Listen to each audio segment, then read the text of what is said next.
My name is Major Mike Webb, and I am a retired field grade Army officer who formerly served as the operations officer for all Army Strategic Counterintelligence in the continental United States, or CONUS. And the purpose of this informational briefing is to provide to the general public a debriefing regarding the context of ongoing litigation which we initiated against the governor, which for unknown reasons has not yet been published in the press. This timely review was believed to be imperative in light of a current effort to promote mass vaccinations, including a recent event held for selected senior citizens at a raceway in Richmond, which delivered treatments that had been rushed through production and approval and which have already resulted in some fatalities nationwide. In this instance, presented to almost 5,000 for a population that already represents over half of the over 5,000 fatalities in the Commonwealth, to a novel coronavirus that has greatly disrupted the state of normalcy for most citizens in Virginia. The litigation was the very first challenge brought against the lockdown orders, commenced on April 2nd, and certainly has been the topic of considerable consternation on social media, even without any reports of it in the press. Conduct that can fairly be characterized as unlawful tampering with a witness in litigation on a federal question,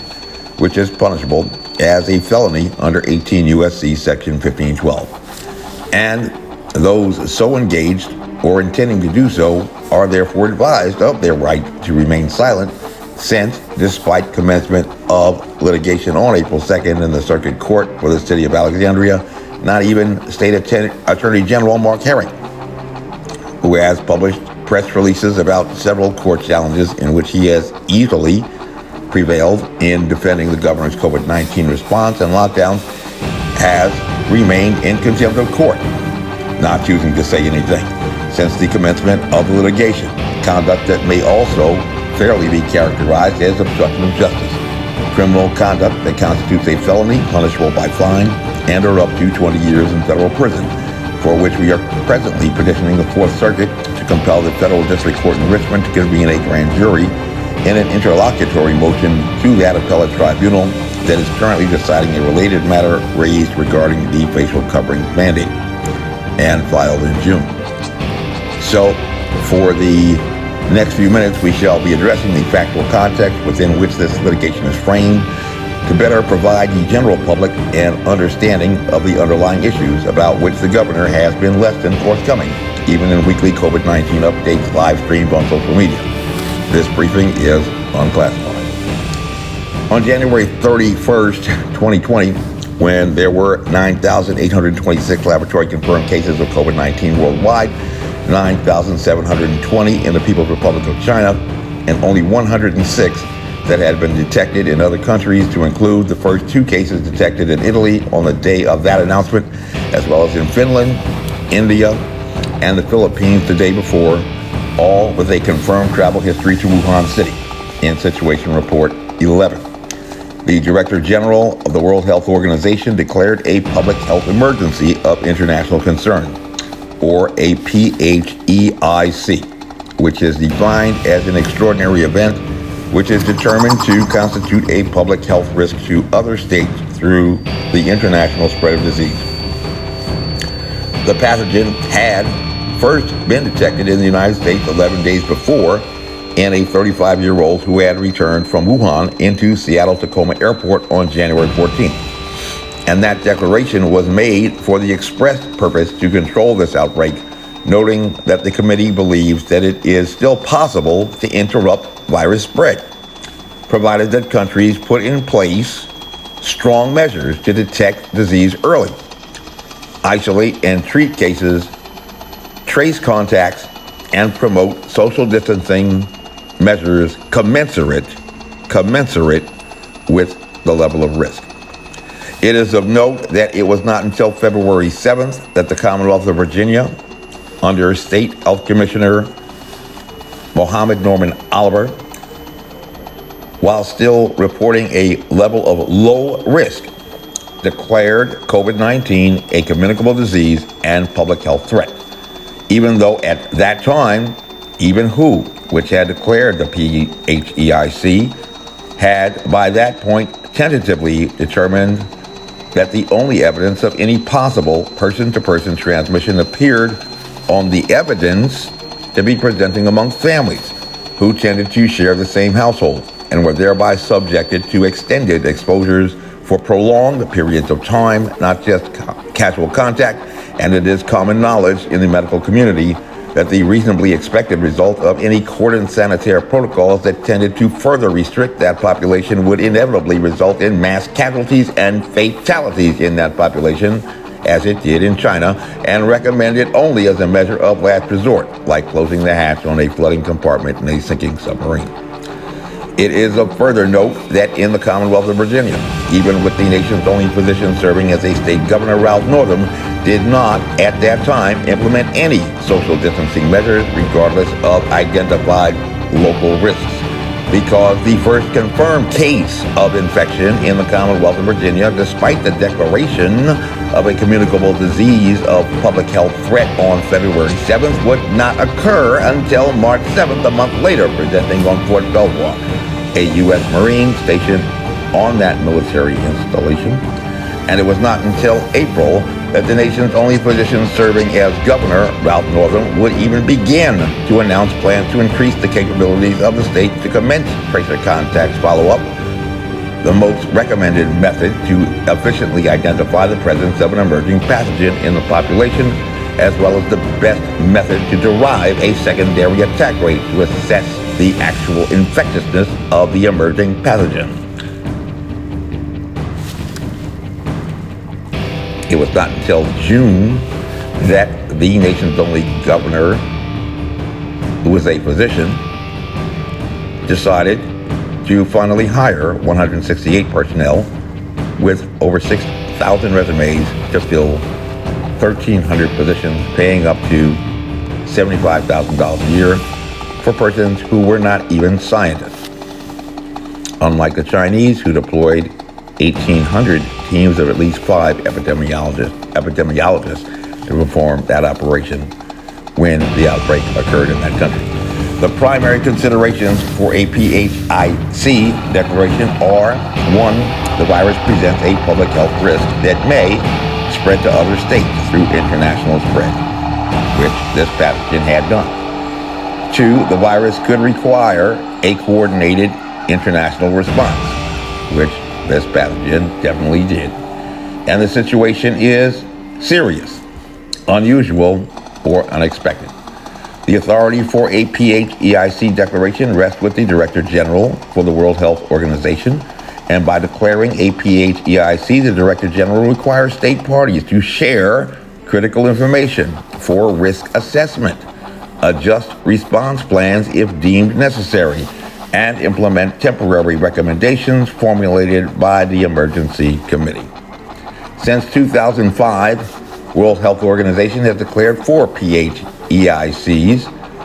the H1N1 influenza swine flu virus pandemic in 2009, which had erupted in Mexico and was a resurgence of the same avian flu virus in a mutant variation that was responsible for the Spanish flu pandemic in 1918. The resurgence of wild polio virus in 2014, which emerged in Pakistan and Afghanistan, involving a few hundred cases, a phenomenon totally unknown before the 20th century, despite limited outbreaks in Louisiana in 1841 and 1843, as well as 26 cases in Boston in 1803, and the first recorded polio epidemic in Vermont, a total of 132 cases that resulted in 18 deaths, but which became hyperactive after 1900 in Europe and America, the condition that paralyzed former President Franklin D. Roosevelt, and which a vaccine began in the 1950s in the United States, held largely under control, but which found a limited outbreak in 1979 in the United States. The West Africa Ebola virus outbreak in 2014, which erupted in New Guinea, spreading quickly to neighboring Sierra Leone, and which primarily affected families in Uganda, and the Zika virus outbreak in 2016, a virus carried by Aedes mosquitoes, which threatened the high-profile Olympic Games in Rio de Janeiro. In 2019, the Ebola outbreak in the Congo was the last PHEIC declaration before COVID-19. Neither the SARS outbreak in Hong Kong in 2003 nor the MERS outbreak on the Arabian Peninsula in 2012 merited a PHEIC declaration. With regard to the 6 PHEIC declarations,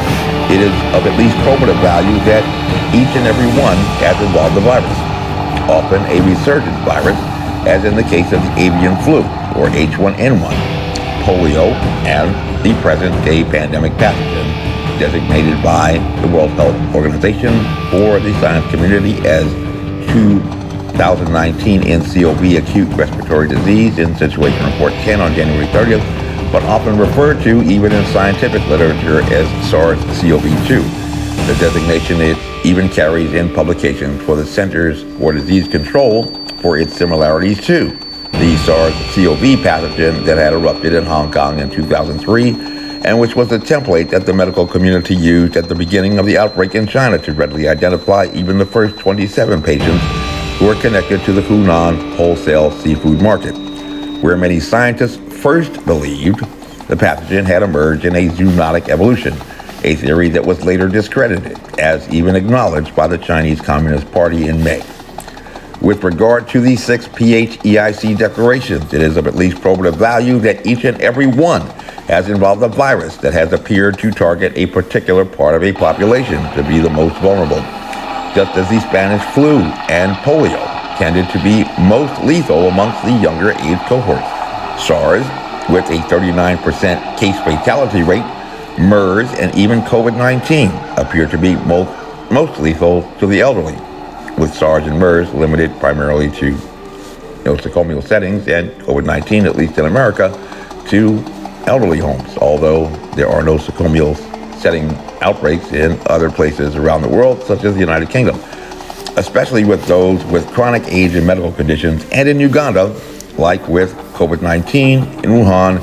presented most lethal to family households. With regard to the 6 PHEIC declarations, it is of at least probative value that each and every one has involved a virus, which the science community has generally acknowledged to be the world's most abundant biological particles.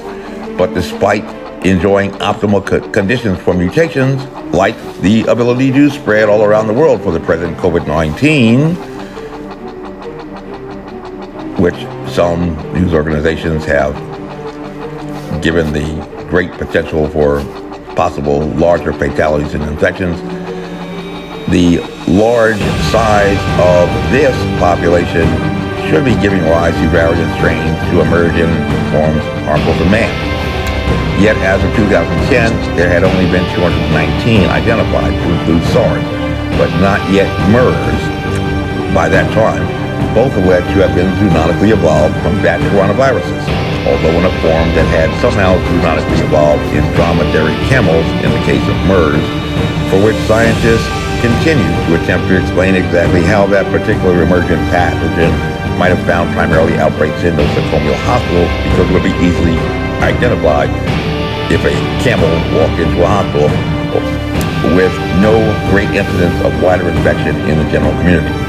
For many, just by nature of mathematical probability, the population of viruses would appear to present the least potential threat to mankind. All facts that the leading infectious disease control expert should know better than anyone. This briefing has been unclassified. That concludes this briefing. My name is Major Mike Webb, and by God, I am running for governor of Virginia. I ask every Christian, every conservative, every Republican, every Virginian, and every American tree to, like the motto of the infantry, follow me, and we shall overcome. Honest. And y'all come back now. Here. This advertisement was authorized by Mike Webb.